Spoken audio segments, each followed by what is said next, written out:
नमस्कार, मैं सिरांधा आप सभी दर्शकों का अन्नदाता कार्यक्रम में स्वागत करती हूं। किसान हमारे देश के अन्नदाता हैं और वे ही हमारे देश के भाग्य विधाता हैं। ऐसे ही भारतीय किसानों को खेती बाड़ी से जुड़ी हुई बहुत सी नई लाभकारी जानकारियां देने के लिए हर रोज सुबह हम आपके साथ आते हैं। तो चलिए कार्यक्रम शुरू करने से पहले देखते हैं क्या है आज के अन्नदाता में। मरुस्थलीकरण भूमि अपरदन की ऐसी परिघटना है जिसमें प्राकृतिक क्षमता और पारिस्थितिक पर विपरीत प्रभाव पड़ता है।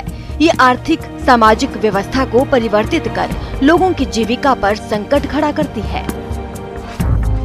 इसलिए वैश्विक स्तर पर मरुस्थलीकरण के प्रति जागरूकता लाने के लिए संयुक्त राष्ट्र द्वारा 1995 से प्रत्येक वर्ष 17 जून को विश्व मरुस्थलीकरण एवं सूखा प्रतिरोध दिवस के रूप में मनाया जाता है। प्रत्येक वर्ष इसकी अलग अलग थीम निर्धारित की जाती है।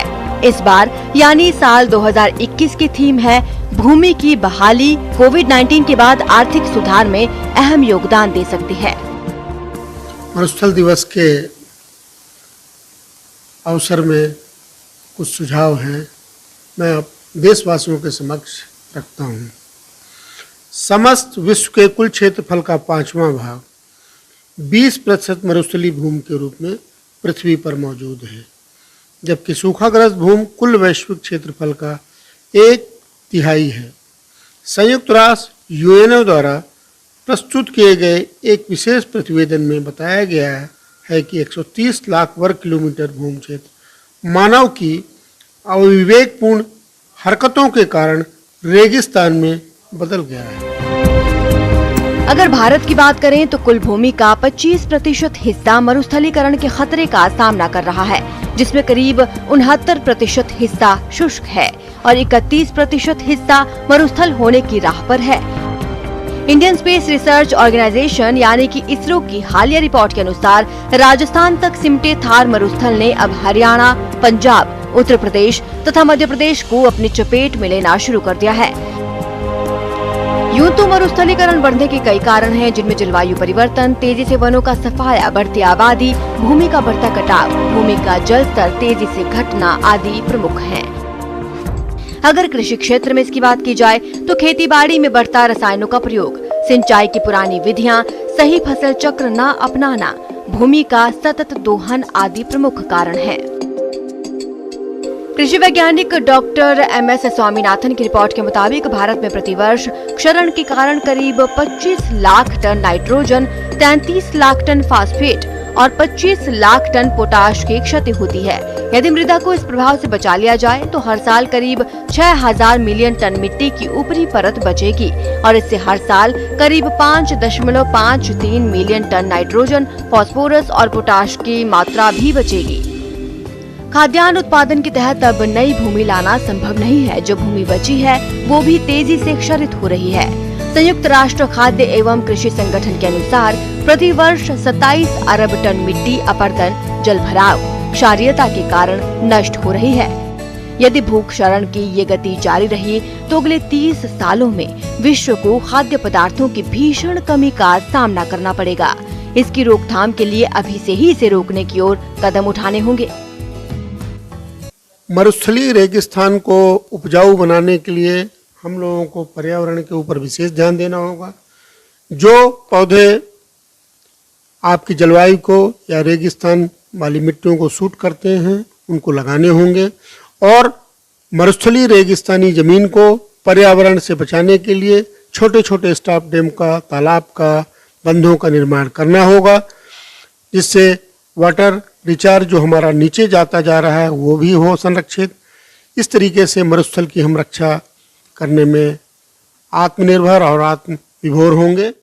वैसे तो पर्यावरण को सुरक्षित रखने की जिम्मेदारी हमारी सबकी है और सबको अपने स्तर पर इसे बचाने के प्रयास करने चाहिए। अगर कृषि क्षेत्र की बात करें तो जैविक खेती को बढ़ावा देना अहम पहलू है। साथ ही खेत की मेड़ों पर वृक्षारोपण, कृषि वानिकी पद्धति को भी अपनाना होगा। खेतों में रसायनों के प्रयोग को कम करते हुए जैव कीटनाशी और रोगनाशी को बढ़ावा देने की जरूरत है। खेत में हरी खाद, कार्बनिक खादों का प्रयोग को बढ़ावा देना होगा। सिंचाई के क्षेत्र में टपक और फव्वारा सिंचाई जैसी पानी को बचाने वाली विधियों को अपनाना पड़ेगा। ऊर्जा के क्षेत्र में सौर ऊर्जा का अधिकतम प्रयोग करना होगा। जल और मिट्टी के कटाव को रोकने के लिए खेतों में मेड़बंदी करना, पहाड़ी क्षेत्रों में मिट्टी कटाव को रोकने के लिए वृक्षारोपण के साथ साथ गेवियन संरचनाएं और खाइयां बनाना जरूरी है। ऐसे क्षेत्रों में सीढ़ीनुमा खेती को बढ़ावा देना होगा। वर्षा जल को संग्रहित करने के उपायों को अपनाना होगा। साथ ही खेत की मेड़ों पर वायुरोधी फसलों की खेती करनी होगी। इन्हीं छोटे छोटे प्रयासों से हम मिट्टी को बंजर होने से बचा सकते हैं और लोगों की जरूरतों को पूरा कर सकते हैं। किसान भाइयों, अभी तक आपने खेती से जुड़ी हुई कुछ उपयोगी जानकारियां देखी। अब लेते हैं एक छोटा सा ब्रेक, जल्द ही लौटेंगे और कार्यक्रम में आगे भी हैं खेतीबाड़ी से जुड़ी हुई महत्वपूर्ण जानकारियां। आप बने रहिए हमारे साथ। ब्रेक के बाद आप सभी दर्शकों का अन्नदाता में स्वागत है। चलिए अब रुक करते हैं अगली कड़ी की ओर। अपने प्रदेश में पानी की कमी के चलते जो किसान नए फलदार बाग लगाना चाहते हैं, उनके लिए जरूरी है कि नया बाग लगाने के लिए कुछ विशेष बातों का ध्यान रखें। तो आप बाग लगाते समय किन किन बातों का ध्यान रखें, आइए जानते हैं। आज हम चर्चा करेंगे आम, जो कि फलों का राजा माना जाता है, उसके विषय में। आम की जो फसल है, चाहे वो कोई आम हो या कोई खास हो, सभी के लिए मनपसंद होता है। और ये न सिर्फ हमारे फसल बल्कि हमारे रोज के जो अचार में, मुरब्बे में कई तरह से उपयोग किया जाता है। ये फल हमें बहुत आमदनी भी प्रदान करता है और लंबे समय तक इससे हम लाभ कमाते हैं। इसलिए इसके लिए जो उद्यान स्थापित करना पड़ता है, उसके विषय में हम आज आपसे चर्चा करेंगे। हमें अपने क्षेत्र के अनुसार और जो किसान भाई वहाँ पर जो उत्पादन ले रहे हैं आम के बगीचों से, उनके अनुभव के अनुसार हमें अपने क्षेत्र में उपयुक्त किस्म का चयन करना चाहिए। सामान्यतः जो मध्य प्रदेश, छत्तीसगढ़ के किसान हैं, वो आम्रपाली, दशहरी और लंगड़ा, चौसा, इन फसलों का उत्पादन ले सकते हैं। ये सारी किस्में मध्य प्रदेश, छत्तीसगढ़ के क्षेत्र हेतु बहुत उपयुक्त पाई जा रही हैं। इन किस्मों के चयन के साथ साथ हमें इस बात का विशेष ध्यान रखना चाहिए कि हम जो पौधे लगाने वाले हैं, वो हम क्या स्वयं तैयार कर रहे हैं या किसी संस्था से ले रहे हैं। तो हमें ये फसलें किसी रजिस्टर्ड संस्था से ही लें। साथ ही साथ जो हम पौधे चयन करके लाते हैं, वो ओजस्वी किस्म के हों, किसी रोग से ग्रसित ना हो और कम से कम 2 वर्ष के पौधे हों। क्योंकि इससे छोटे पौधे अगर हम लाते हैं, लगाते हैं, तो इसमें मोर्टेलिटी बहुत अधिक होती है। किसान भाइयों, अभी आपने आम का अधिक उत्पादन देने वाली किस्मों के बारे में जानकारी हासिल की। अब आइए जानते हैं भूमि का चयन और गड्ढों की खुदाई तथा खाद उर्वरकों के संतुलित प्रयोग के बारे में। आम की खेती हेतु हमें जो सबसे प्रथम चरण में जो कदम उठाना होता है, वो होता है भूमि का चयन। भूमि का चयन हेतु हम अपनी जो भूमि है, वो ये प्रेफर करें कि वो गहरी दोमट मिट्टी हो, जिसमें पौधे के जड़ों के लिए सॉइल एयरेशन पर्याप्त मात्रा में होता है, जल का भराव ना हो। और साथ ही साथ हमें इस बात का भी ध्यान रखना चाहिए कि जहां हम अपने फल उद्यान को स्थापित करना चाह रहे हैं, वहां आसपास ईंट के भट्ठे ना हो। ऐसी जमीन जहां पर हमें सुरक्षा भी प्राप्त हो, वो बहुत अच्छी होती है। इसके बाद आता है ज़मीन की तैयारी। ज़मीन की तैयारी में हमें सबसे पहले ज़मीन की डिप्लॉइंग करके मार्च अप्रैल के महीने में डिप्लॉइंग करके उसे खुला छोड़ देना चाहिए। इसके बाद हमें जो नियत दूरी है, जो सामान्यतः पौधों के लिए पौधे से पौधे की दूरी है 7 मीटर और रो से रो की दूरी होती है 10 मीटर। इतनी दूरी पे 1 मीटर लंबाई, चौड़ाई और गहराई के गड्ढे खोदकर उन्हें 1 महीने के लिए छोड़ दें, जिससे उसमें जो फफूंद, कीड़े, रोग जनक जो होते हैं, उनका हम स्टेरिलाइजेशन कर सकें, जो कि सामान्यतः धूप से हो जाता है। किसान भाइयों, गड्ढों को खोदते समय ऊपर की 30 सेंटीमीटर मिट्टी को एक तरफ और नीचे की 70 सेंटीमीटर मिट्टी को दूसरी तरफ रखें। इसके बाद गड्ढे भरते समय पहले ऊपर की 30 सेंटीमीटर वाली मिट्टी भरनी चाहिए।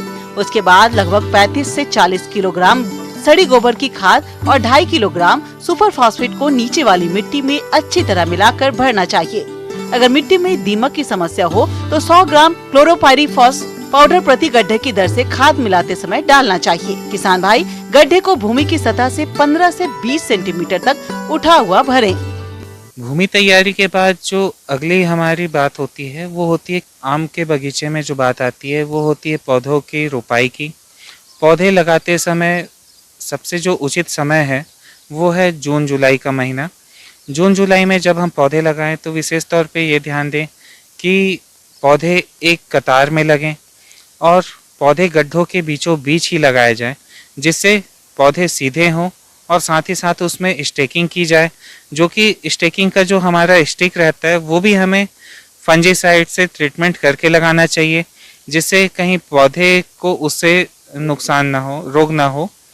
इसके अलावा पौधे जब हम लगाएं तो सॉइल का जो है बावेस्टीन से ड्रेंचिंग करके लगाएं और पौधे लाइन में और रस्सी की सहायता से एक कतार में और पर्याप्त जो दूरी है उस पे ही लगाएं और शाम के समय लगाएं और लगाने के बाद उसमें हल्की सिंचाई ज़रूर करें। इसके बाद जो हमें विशेष तौर पे ध्यान देने वाली बात है वो है कि पौधे जब हमारे स्टेबल हो जाएं हमारे फार्म में तो हम, चूँकि बारिश का मौसम है इसलिए उसमें हम मिट्टी चढ़ा लें जिससे तनों में पानी ना पहुँचे और तने से डायरेक्ट पानी ना पहुँचे। और साथ ही साथ हमें इस बात का विशेष ध्यान रखना चाहिए कि खेत में जल भराव ना हो, क्योंकि अगर जल भराव होगा तो हमारे सारे पौधे डैम्पिंग ऑफ की बीमारी के कारण नष्ट हो जाएंगे। साथ ही साथ हमें अपने बगीचे में खरपतवार के नियंत्रण का विशेष रूप से ध्यान रखना चाहिए, क्योंकि इससे हमारे पोषक तत्वों का बहुत ज़्यादा नुकसान होता है, जिससे पौधे की ग्रोथ हमारी रुक जाती है और साथ ही साथ उनके खरपतवार के कारण उनमें कीट और बीमारियों का भी अटैक बहुत होता है। तो किसान भाइयों, मेरे द्वारा दी गई आम की बागीचे लगाने की तकनीक का उपयोग कर आप इस मौसम में बागीचे लगाकर अच्छा मुनाफा ले सकते हैं। आगे और भी हैं खेतीबाड़ी से जुड़ी हुई बहुत सी रोचक जानकारियां, पर यहाँ पर रुकेंगे एक और छोटे से ब्रेक के लिए। जल्द हाजिर होते हैं। ब्रेक के बाद एक बार फिर से आप सभी दर्शकों का अन्नदाता कार्यक्रम में स्वागत है। बढ़ते हैं अगली प्रस्तुति की ओर। हमारे प्रदेश में बाजरे की खेती मुख्य रूप से की जाती है, लेकिन इसकी औसत उपज अन्य राज्यों की तुलना में काफी कम है। इसलिए हमारे जो किसान भाई इस समय बाजरे की खेती करना चाहते हैं, वो बाजरे की उन्नत तकनीक से बुआई किस तरह से करें, इस बारे में आइए जानते हैं। जैसा कि किसान भाई हम देख रहे हैं कि अब खरीफ में जो बाजरे की फसल आप उगाना चाहते हैं उसमें कुछ प्रमुख बिंदु हैं जिन पर ध्यान दें। बात करते हैं उन्नतशील बीज की और प्रजाति की। प्रजाति की बात करें तो बाजरा में हाइब्रिड जिसे संकर कहते हैं, इसका अच्छा उत्पादन मिलता है। तो संकर के लिए हम देखें ICMH 365 है या जवाहर बाजरा संकर हाइब्रिड जिसे कहते हैं, वो जैसे जवाहर बाजरा 1, जवाहर बाजरा 2, जवाहर बाजरा 3, ये जो प्रजातियां हैं ये जवाहरलाल नेहरू विश्वविद्यालय द्वारा विकसित थी, इनका उपयोग कर सकते हैं। या प्राइवेट कंपनियों में देखें हम प्रो एग्रो 9444 या 9450 जो वैरायटी है इसका उपयोग कर सकते हैं। JK गोल्ड वैरायटी है उसका उपयोग कर सकते हैं आप। संकुल जिन्हें हम कहते हैं उन प्रजातियों में जो प्रमुखता है जवाहर बाजरा 1, जवाहर बाजरा 2 और जवाहर बाजरा 3, राज 171 करके प्रजाति है, आप इसको लगा सकते हैं। फसल की अच्छी बढ़वार हो और अधिक पैदावार मिले, इसके लिए संतुलित मात्रा में खाद एवं उर्वरकों का प्रयोग करना चाहिए।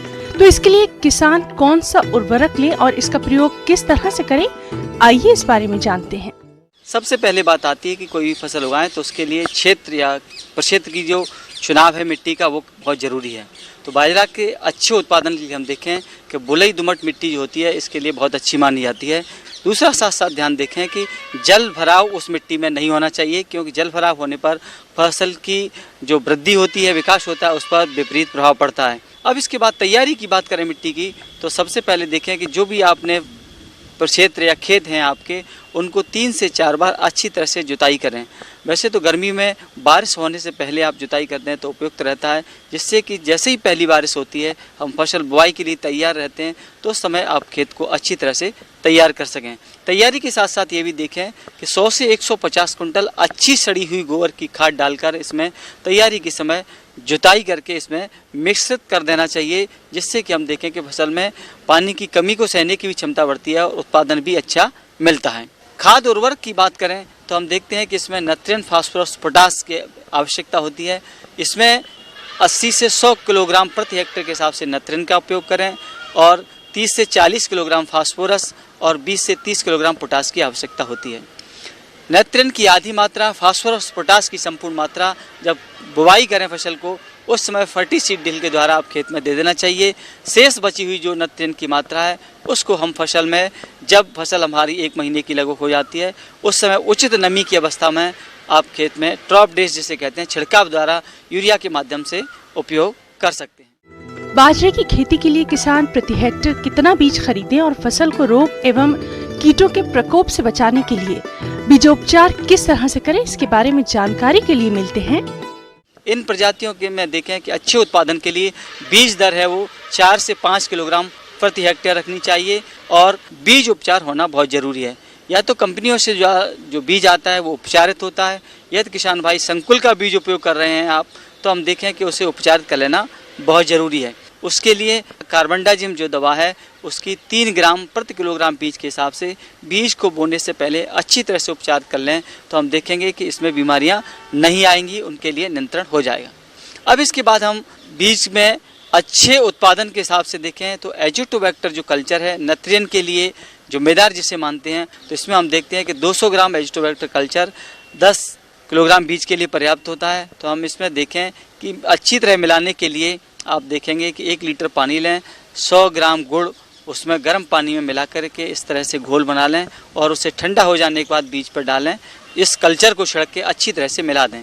तो ये बीजोपचार करने की विधि थी।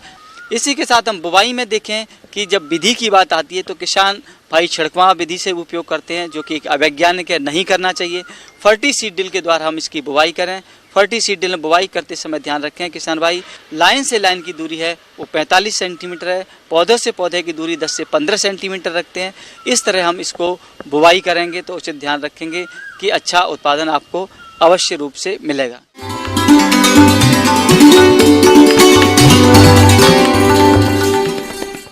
अन्नदाता हेल्पलाइन निःशुल्क फोन संपर्क सेवा के माध्यम से आपके द्वारा पूछे गए प्रश्नों में से 1 या 2 महत्वपूर्ण प्रश्न को हम अपने कार्यक्रम में शामिल करते हैं। इसी के तहत आज का चयनित प्रश्न और उसका जवाब इस प्रकार है।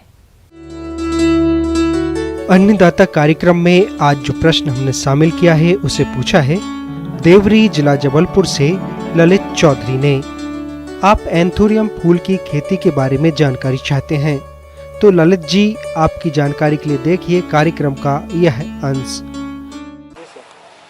बाजार मांग को देखते हुए किसान भाई इस समय एंथोरियम की खेती अच्छे से कर सकते हैं। पहले एंथोरियम की खेती मेनली लोग बस अपने छोटे घरों में करते थे, जिससे कि सजावटी के रूप में करते थे, लेकिन अब व्यावसायिक रूप से इसकी मांग बढ़ती गई, जिससे किसान भाई इसे बहुत ज़्यादा लाभ कमा सकते हैं। पहले इसकी पहले इसके फूल जो थे वो बिकते थे, फूल इसका 5 से 10 रुपए का बिकता था। अब इसके पौधे सहित जो जिसमें पत्तियां लगी हुई होती हैं वो 25 से 30 रुपए में एक फूल बिकता है। अगर इसको पॉट के रूप में हम डेवलप करके किसान भाई बेचते हैं बाज़ारों में, तो वो लगभग 250 से 300 रुपये प्रति पौधा पाट के रूप में बिकता है। इसका सबसे इसकी वैरायटी के जब हम चूज़ करते हैं या फिर सिलेक्शन करते हैं तो हमको विश्वसनीय संस्थान से भी इसकी वैरायटी को लेना चाहिए और या तो अपने खेतों में लगानी चाहिए। इसमें मेनली 3 प्रकार के या फिर 3 रंग के वैरायटीज़ होते हैं। पहला होता है रेड या लाल, दूसरा ऑरेंज, तीसरा वाइट। एंथोरियम फूल से अधिक लाभ मिले इसके लिए इसकी उन्नत प्रजातियों का चयन करना चाहिए। बाजार में विभिन्न रंगों के अनुसार फूलों की प्रजातियां मिलती हैं, जैसे लाल रंग की किस्में टेम्पटेशन, मैरिसस रेड, एविटा सफेद रंग की किस्में एंजल, मॉरिसस सफेद का प्रयोग कर सकते हैं। और भी रंग की किस्में होती हैं जिनका प्रयोग कर सकते हैं। किसान भाइयों, फूलों की विभिन्न किस्मों का चयन करना सही रहता है, क्योंकि बाजार में विभिन्न रंगों के फूलों की मांग होती है। इसके पौधों को हमेशा विश्वसनीय संस्था से ही खरीदना चाहिए। और अब इसके लिए अब हम बात करते हैं कि इसमें टेम्परेचर या फिर इसका कल्टीवेशन हम कैसे करते हैं। तो इसका कल्टीवेशन हम ओपन फील्ड में कर सकते हैं, लेकिन जनरली इसलिए नहीं कर सकते क्योंकि इसमें टेम्परेचर का बहुत एडवर्स इफेक्ट पड़ता है, जो विपरीत प्रभाव पड़ता है। इसके लिए जो हमारा फेवरेबल टेम्परेचर होता है वो होता है 15 से 28 डिग्री सेल्सियस। अगर 28 डिग्री सेल्सियस के ऊपर टेम्परेचर एक्सीड करता है तो इस पर उसका प्रतिकूल प्रभाव पड़ता है। तो इसलिए हम इसको पॉली हाउस में करते हैं या फिर नेट सेड हाउस में करते हैं। नेट सेड हाउस में करने से क्या होता है, 24 से 28 डिग्री सेल्सियस में इसका जो वेजिटेटिव ग्रोथ होता है बेहतर होता है और फ्लावर में कन्वर्ट हो जाता है इसके लीव्स। और इसमें जो ह्यूमिडिटी होती है पॉली हाउस या नेट हाउस में, उसको हम मेंटेन कर लेते हैं फॉगर से, जो 75 से 80% होता है। अब हम बात करते हैं इसकी क्या मतलब न्यूट्रिशन कैसे करना है या फिर इसका मीडिया कैसे तैयार करना है। इसके लिए हमें सबसे पहले ज़रूरत होती है पौधों को लगाने के लिए मीडिया की ज़रूरत होती है। इसमें मीडिया छिद्रयुक्त मीडिया यूज होता है। जैसे छिद्रयुक्त मीडिया में हमारा कोकोपीट हुआ, गोबर की सड़ी हुई खाद हुई, सड़ी हुई मिट्टी हुई, पुआल हुआ, सड़ी हुई पत्तियाँ हुई, इनको हम क्या करते हैं, ये या तो पॉट में भर देते हैं या किसी एक क्यारी में डाल के पानी डाल के इसको सड़ा देते हैं। जब ये सड़ जाती हैं तो इसके जो मीडिया होती हैं, जो सबस्ट्रेट होते हैं, वो छिद्रयुक्त हो जाते हैं। तब इसमें हम पौधों का प्रत्यारोपण करते हैं। जो पौधे होते हैं या तो हमको टिश्यू कल्चर से प्राप्त होते हैं या तो हमको साइड सकर्स से प्राप्त होते हैं। जो पुराने पौधे होते हैं उनके बगल से जो सकर्स निकलते हैं उसको हम साइड सकर्स बोलते हैं। उन्हीं का उपयोग हम नए पौधों के रूप में करते हैं। किसान भाइयों, एंथोरियम फूल की खेती के लिए सबसे जरूरी होता है इसे उगाने वाला मीडिया तैयार करना। मीडिया तैयार करने के लिए कोकोपीट, सड़ी हुई पत्तियां, बालू मिट्टी, लकड़ी का बुरा आधा, घास और पुआल आदि की जरूरत होती है। इन अवयवों क्यारियों में डालकर हल्की सिंचाई करते हैं और कुछ दिन तक इन्हें सड़ने देते हैं। इसके बाद तैयार पौधों या सर्कस की रोपाई 25 से 30 सेंटीमीटर की दूरी पर करते हैं। एक क्यारी में पौधों को 2 से 3 कतारों में लगाते हैं। और इसके बाद हम आते हैं, अब न्यूट्रिशन की बात करते हैं। तो इसमें हमको न्यूट्रिशन कैसे देनी है। इसमें न्यूट्रिशन हम यूरिया डाई पोटास के रूप में नहीं देते हैं।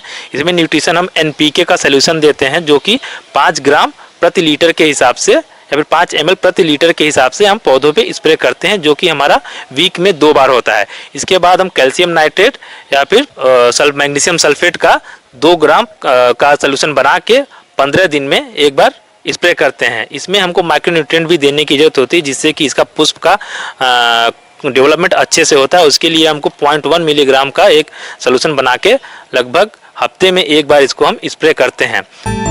एंथोरियम फूल की फसल बहुवर्षीय फसल होती है, इसलिए फसल से सही पुष्प उत्पादन मिलता रहे, इसके लिए समय समय पर कुछ खास प्रबंधनों को करना पड़ता है, जिनमें से प्रमुख है फसलों की कटाई छटाई। प्रत्येक पौधों पर केवल 6 से 8 पत्तियां ही रखना चाहिए। शेष पुरानी पत्तियों और रोग ग्रसित पत्तियों की कटाई कर देनी चाहिए। इससे फूलों की बढ़वार अच्छी होती है। एक बार एक पौधे में 5 से 6 पत्तियां ही रखनी चाहिए, जिससे होता है कि उसका डेवलपमेंट, उसके कलर का डेवलपमेंट अच्छा खासा होता है। फसल में आमतौर पर रस चूसने वाले कीटों का प्रकोप होता है। इनकी रोकथाम के लिए इमिडाक्लोप्रिड 1 मिलीमीटर प्रति लीटर पानी में घोलकर छिड़काव करें। साथ ही रोगों का प्रकोप दिखाई देने पर कार्बेंडाजिम 1 ग्राम दवा प्रति लीटर पानी में घोलकर फसलों पर छिड़काव करें। और अब हम आते हैं हार्वेस्टिंग के पे। तो हार्वेस्टिंग में हमको क्या करना है कि ये लगभग पौधा लगाने के 6 से 8 महीने बाद अच्छे से डेवलप हो जाता है, तब इसमें फूल अच्छे से निकल जाता है। जब हम पत्तियों के देखते हैं कि पत्तियों का कलर 1/3 रंग बदल जाए, तब हम इसको तोड़ने योग्य हो जाता है, तब हम इसको तोड़ सकते हैं या फिर इसके हार्वेस्ट कर सकते हैं।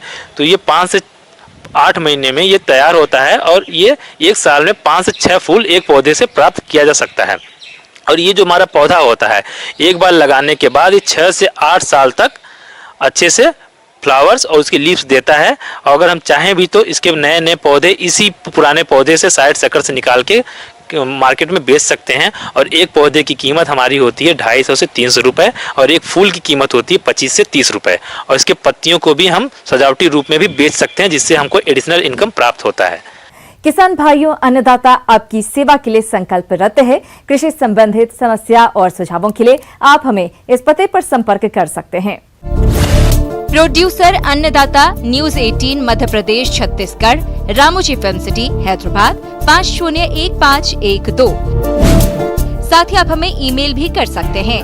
हमारा ईमेल है p18annadatamp@nw18.com। इसके अतिरिक्त आप हमें निःशुल्क हेल्पलाइन नंबर 180041921555 पर सोमवार से शनिवार सुबह 10 बजे से शाम 4 बजे के बीच संपर्क कर सकते हैं। किसान भाइयों, अब समय हो रहा है आपसे विदा लेने का, तो हमारी पूरी अन्नदाता टीम को दीजिए इजाजत। कल फिर आपसे मुलाकात होगी कृषि संबंधित कुछ और महत्वपूर्ण जानकारियों के साथ। नमस्कार।